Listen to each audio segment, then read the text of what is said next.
In this video, I'm going to share with you a 3-layer system that will make your Google Ads more effective when you're selling premium products online. I'll show you the straightforward approach that we use in-house here in my agency that addresses these issues when you're selling these premium products.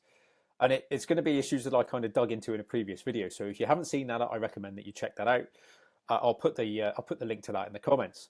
So this is, as I say, this is the exact framework that we use to solve automation issues. It's great for products that are between, say, £500 and £5,000, where you're looking for consistency, and it's going to improve performance when, as opposed to using a standard approach to campaign structure and campaign management. And also, it's going to be great for products that have a kind of a longer consideration cycle. So products that where your consumers are going to deliberate more and do more research and kind of hone in on what they want. It's also going to address products like that as well. So those of a technical nature. We use this approach to sell hundreds of thousands, if not millions, in sales of technical products. So I'm going to walk you through each layer of the framework. It's going to be broken down into an easy to understand analogy. Like, you don't have to be a Google Ads expert to grasp the concept of this, and you can go away and look into it and see if you can apply it in your own account. So if you're watching, you've likely experienced the frustration where you're seeing your best products ignored and underperforming, high margin products not getting the visibility they deserve in favor sometimes of, say, perhaps lower value products. And while your budget is of course getting consumed and being put to sort of products that you see as a lower priority or as a let's say lower margin. So we go on to solve this with a kind of structured approach that puts you back in, gives you an element of control over which products Google promotes and to which audiences.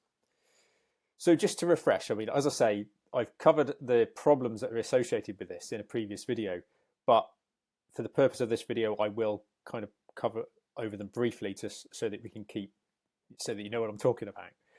So just to kind of do this very quickly, Google's algorithm works basically to optimize your campaigns to show your ads or your products to the right people at the right time to get the desired outcome. So with e-commerce, it's going to be an online sale. And to do that, it draws on a number of data points. So it identifies who your audience is for that product.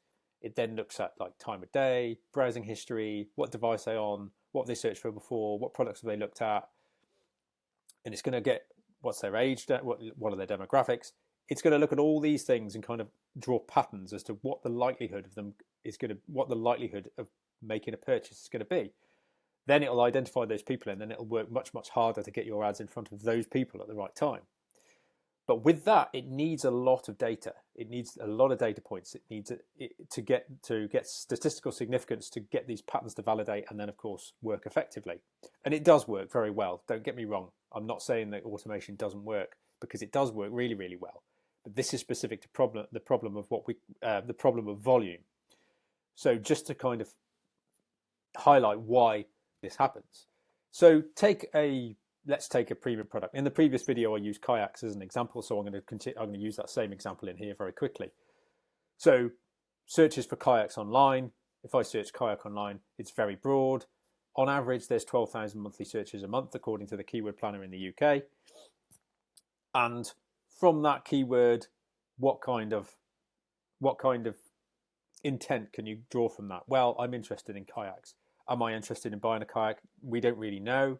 It might be that I want to rent one. It might be that I'm just looking at what they are because the confusion between kayak versus canoe. It might be that I am interested in kayaks and I'm at the beginning. I'm very, very early to the sport. I haven't got one already. I haven't got any kit. I'm looking at what the availability is. I'm looking at what the price points are. It's very, very broad. So although we've got a massive audience, there is little intent. There's little in the way of, we can't draw much from what I'm after with that kind of search intent. But as I progress through my online purchase journey, for example, and I'm narrowing it in, and I think, okay, I want a sea kayak because I go fishing on the sea. So a sea fishing kayak. Now we're getting more specific from that search term. You can deduce that my intent is I'm looking for a sea kayak to use on the sea to go fishing. So sea fishing kayaks, average monthly searches are going to drop from, say, 12,000 that we had before to 2,400. This is still fairly significant, and there are many sea kayaks available, different price points, £500 to £900. So it's still quite broad, but you kind of know what kind of category I'm starting to sit in. But as you get more and more premium, as you get more and more specialist, if I'm after something that's very high end, I'm very specific about some certain features and performance, I might start looking at certain brands, or I might even start looking at certain models. And particularly of the higher end, this audience is going to get smaller and smaller and smaller. And then, for example, premium sea fishing kayaks, we're going to get search volume online of sub 300, which sounds a lot, but if you given that the average click-through rate for a shopping ad is around about 3%, you can see that's not going to attract many clicks at all. And then how many sales you're going to get from that. And then, of course, Google's system uses those data points of what you're selling and who you're selling to figure out how to best optimize your ads. So it just doesn't hold any significance. And there lies the problem. It just doesn't have the data points to be able to optimize effectively. So in these cases, it's going to create a few problems. It's that these products that are at a higher price point are just going to get ignored. It might try and push some traffic to them, nothing will happen, and then it'll pull back, and then they'll just sit there not doing anything while it spends your budget on other products. Likely hitting your target cost per sale or your target return on ad spend, which is great, which is what it's designed to do at the end of the day. But if you're wanting to push your campaigns to sell a premium product at a higher price point, then this is how the problem starts. And of course, your campaigns aren't able to figure out who that audience is. So you're going to have to apply some business intelligence and some insight, some human insight to kind of figure out who to get these ads in front of that it just doesn't have. So what I'm going to discuss is the 3-layer framework that I'm going to share that's going to directly address these challenges. It's going to be a more intentional approach to your campaign structure, and it's designed to cover off all these phases of the buying journey that I've highlighted here in this specificity funnel. So think about your audiences in 3 layers. This is the best way to think about it. And then kind of layer that with what I've just described with that specificity funnel, the different kind of searches I did. I started at the top. I was interested in kayaks. We knew I was interested in kayaks. We didn't know whether I wanted to buy one. We didn't know whether I was looking for anything specific. It's just I was interested in kayaks. And then I started to hone in. Level 2, fishing kayak. Right, okay, this guy wants a fishing kayak. He's going to use it on the sea. Okay, we get that. Now there's some kind of purchase intent there. And then as I start honing on a brand, for example, we'll go, right, he's after these brands. It's a high price point. You get an idea for what I'm looking for. So you know what it's for, what features I'm after, and what price point I'm at. And so my purchase intent is getting much, much higher. So it's similar to how a physical store operates. Think of your top layer here. You've got your store window. It's about generating awareness. You've got the shop window. There's kayaks in the window. Anybody that walks past sees it. If they're interested in kayaks, they're going to come over and have a look. Okay, they're interested in kayaks. If they step into the store and they start talking to your staff, it's this consideration phase, isn't it? So hopefully that kind of gets an idea as to what I'm trying to do here is layer that sort of specificity funnel over with that kind of, if it was in store, what kind of process would you go through? So the store window is the highest level. It's the start of the journey. As I say, it's the store window. It's where you attract. It's where you kind of say, yeah, we're here and this is what we do. We sell kayaks. We sell bikes. We sell snowboards. Not everyone is qualified. You just know that there's an interest when I'm looking through the window, for example. But the goal is to begin engagement. And then when it comes to online traffic, when it comes to as I say, online traffic, search for kayaks, what characteristics is that going to have? There's going to be a lot of it. As we've said, the search volume is quite high. It was 12,000 searches a month on average. So there's a lot of it. Characteristically, it's going to have a low cost per click. The conversion rate is going to be low. You're not going to get a load of sales from it because there's a lot of it, and we only know that some people in there are purchasers. But so with that in mind, it's like, okay, we do want some of that traffic, but we don't want to commit too much to it, so it's going to be a small part of the budget. So take the mid layer. So this is like, as I say, it's like your sales staff, asking questions, getting info from the buyer, what the buyer wants, qualifying them into a product set. What problems are they trying to solve? What are their desires? What are their wants? What are their needs? And your digital campaigns need to address this to be based on that kind of level of search intent when you're considering this phase online. What's the best paddle drive fishing kayak? It's going to indicate what it's for, and I'm after something that's the best. I'm still in the research phase, but you're honing in on what it is I'm after. Again, from what I just discussed it with the specificity funnel, as the search queries kind of lengthened and we kind of got a better idea as to what I was after in that example. Traffic is going to become more unique to different products. The search queries, the nature of the search queries in there are going to start to stick to different products in your catalog. characteristics are going to be that there's going to be less volume than the layer above. Keywords are going to identify the need and the category much better than the previous sort of phase that we discussed at the top level. Volume is going to be still high but lower. Your cost per click is still going to be lower, but it's going to be up a little bit. You're still going to have a low click-through rate, and your conversion rate is going to lift a little bit, but it's still going to be lower than your store average. So then moving on to the lower layer, it's the final phase. This is where it's going to be much more purchase driven, much more purchase intent. It's closing the sale. Buyers are going to show a heavy indication of their intent. Very specific. It might be brands, it might be more models, it might be model variant. So by looking at the types of search query in here, you can confidently ID what they're after. We're going to have a heavy focus of budget here. Characteristics are the volume is going to be much smaller, as we've already discussed.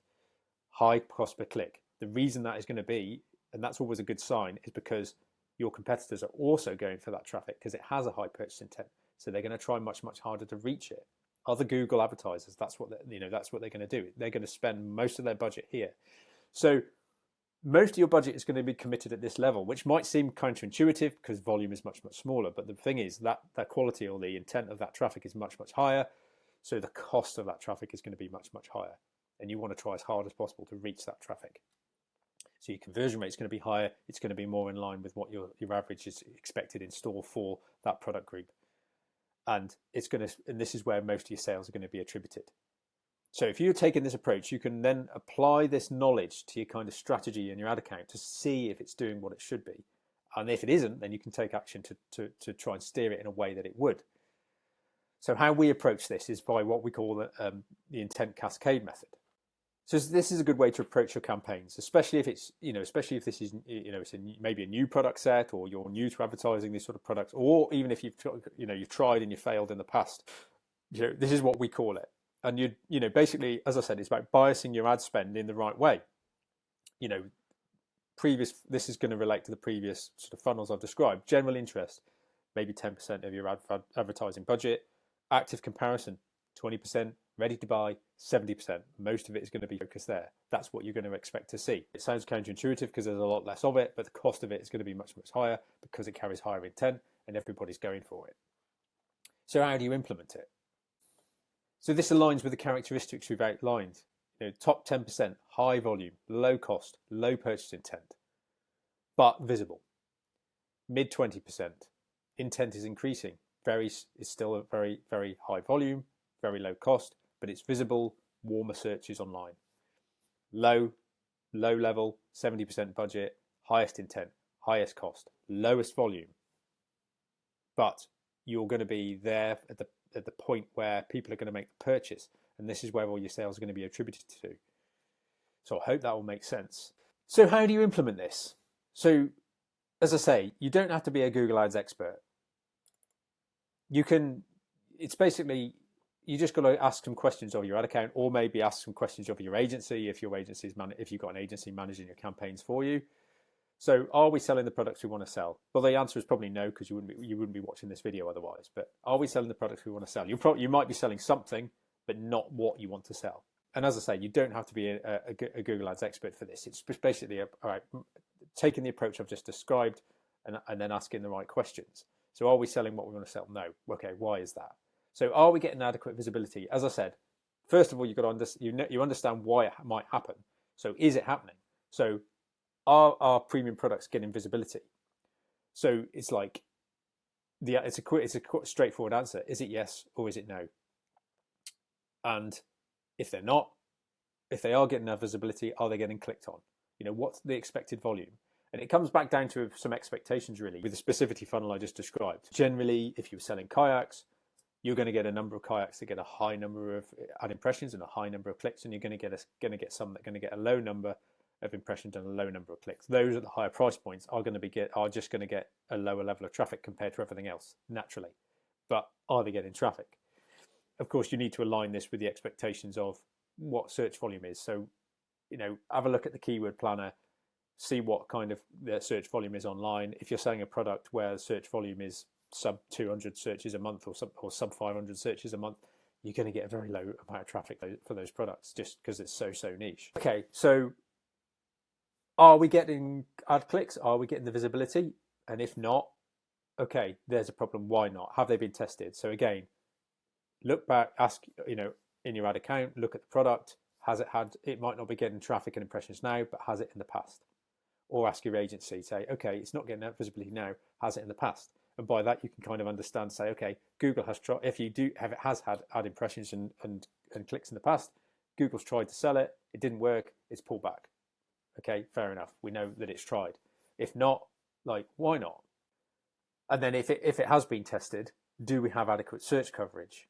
So what that comes down to is the sort of search query that I discussed previously. We've got searches for kayaks, we've got searches for sea kayaks, we've got searches for specific models, specific brands. And that's where you're going to be able to get, you, as I say, ask that of your agency. Or if you want to go into your ad account, you can actually find this for yourself. So if you click into, say, one of your ad campaigns and click Insights and scroll down, you're going to find a box for search terms. Have a look through there. I've blanked these out for privacy because this is out of one of our client campaigns. And just have a look at the search category in here. So this is basically the search query. You're going to get a list of searches in here or keywords in here that have triggered your ads in this campaign.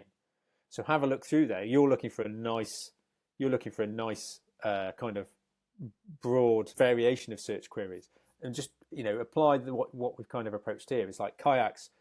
It's going to carry less intent. It's going to have a lower cost, but there's going to be more of it. Then of course sea kayaks, then of course models, makes, things like that. You want to see a bit of everything, but bear in mind, just think about the funnel we discussed. And as you were coming down that funnel, as you're getting more and more specific, volume's going to drop. So naturally, you're going to see fewer of those search queries that are related to the product, the exact product. If it isn't getting the search kind of terms that you want, if you're not seeing that kind of nice variation in kind of intent in terms of search terms, there could potentially be something wrong with your shopping feed and how that's optimized. And that's something that we'll have to discuss in another video. But that could be a problem, and that'd be why Google's not identifying that and then serving it appropriately. So this covers off two things. A, has it even been tested? And B, if it has it been getting the kind of search terms we want to make sure we're visible for all those phases of the funnel that I've described in the previous slides. So we've covered insights. We've covered what to look for as to see if A, have your products been tested, and B, if they have, are they reaching the right search queries that you would expect to see for them? Again, as I said, it's like applying some human oversight, some human intelligence, some business intelligence, just to kind of get an idea as to, okay, if it's not been served, if it has been served, why did it not work, and are you getting the visibility that you want? So that brings us to red flags. So this is something to look at with regards. It helps kind of diagnose the product a little bit more as to if you do have a problem with regards to your campaign selling premium products. And the problem is that these are things that you should look out for, and it's sometimes with the way that Google Ads works, specifically now with the rise of the more automated campaigns like Performance Max. It is the most automated type of campaign that they have at the moment. It should be heavily weighted to Google Shopping, which is why we look at search insights, because it's driven by searches on their search engine, and that's how your ads come up. That's where the most of its spend is likely to be, if not where it should be. And the problem with it is that because of the nature of these automated campaigns, they're a bit more difficult to dig down into to see what's going on. And so, and the way they report, it's kind of more sort of headline metrics. So what should you be looking out for? Average order value is one thing. Is that lower than it should be? Is it where you want it to be? And we're not talking about tactics on how to lift your average order value from a conversion rate perspective for a particular product or particular group. We're looking at it from the perspective of, is the average order value where it should be because we're selling the product we want to be selling? So AOV, average order value, is a good place to look. Is it what you expect it to be? The other red flag to look for is your conversion rate. Is your conversion rate very, very high? If you're trying to sell products in the region of high price points, we're talking like 500, 900, 1500, 2,500, 5,000. You're not going to see a high conversion rate for those products. In our experience, when you get into four figures, it's sub 1. So if your conversion rate is higher than that, there's an indicator that either your campaigns are promoting other products of lower value, which you're going to see in your average order value, or in some cases, they have a habit of accidentally embedding themselves in an established purchase journey that's actually been won via another means. So, for example, you might have organic, which you're very good for with high, search queries that are higher in the funnel, or you might be running a meta campaign, you might be running an email campaign. But what sometimes happens is these automated campaigns will embed themselves in that already established purchase journey. And when that person comes back to your store and puts in your store name, your ad is being triggered for that. And then, of course, it gets a click. They make the purchase and it gets the sale. And as a result, you've got an absolutely sky-high conversion rate for something that, like, really, your ads want to be an acquisition engine, not just to get the last click of a sale that's already been there and then show a high return for it.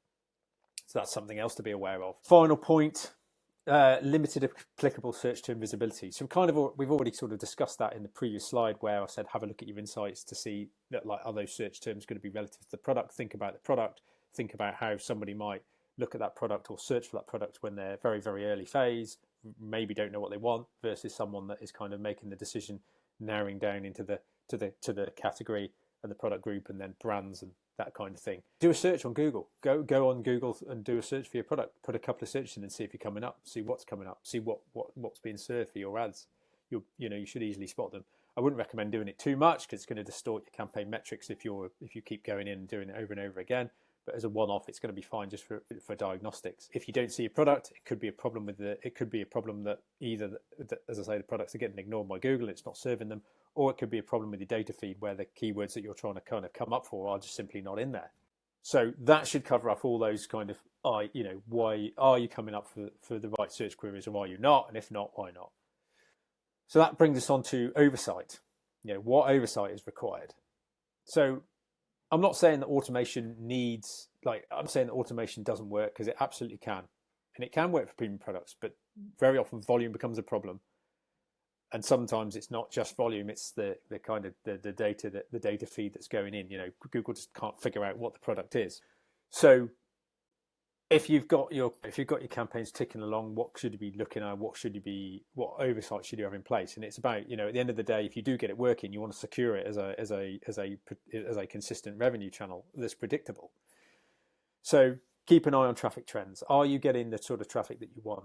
Is it seasonal? Are you getting the dips when you expect to see the dips? Are you getting the peaks when you expecting to see the peaks? If that's happening, then that's probably a good indicator that your campaigns are doing what they should be doing for those group of products. Also, annual refresh. Manufacturers of sporting and outdoor equipment sometimes refresh their products as often as annually.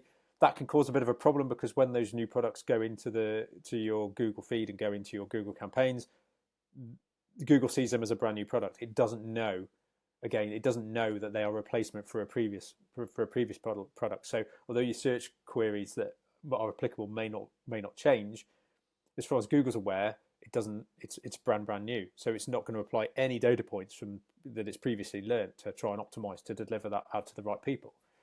So that's something you've got to bear in mind as well. Average order value, changes in AOV. Again, you're going to have some intelligence from your business as to what this should be at certain times of the year as audiences ebb and flow into different parts of your store. Is that as expected? I think an important point to make is that standard ROAS, or return on ad spend metrics, are not really appropriate for high value, sort of low volume products. The reason being that because it's a low volume, you're going to sell one here, one there. Sometimes it might be at, say, £900, one might be at £3,000, one might be at £5,000. So week to week, that return on ad spend is going to be varying wildly. And just because of the nature of volume, it's going to be very, very volatile, and it's not really going to be a true representation. So you kind of have to dig in to sort of figure out and say, well, are we, is the cost per acquisition, or is the cost per sale like what we should expect for that on average? You kind of have to leverage it out over a longer period of time to get a better idea of what's going on. So in terms of your oversight, your return on ad spend metric isn't going to be much use week to week, month, maybe even month to month. You do have to kind of take a longer term view at it and dig down into what is actually going on and what's selling. So for example, you might see a return on ad spend of 7,000% for 1 month, and it might be because you sold one product for £8,000. Review segment specific performance by price tier or category over account wide metrics. So this is like this can be hindered based on your sort of your campaign structure.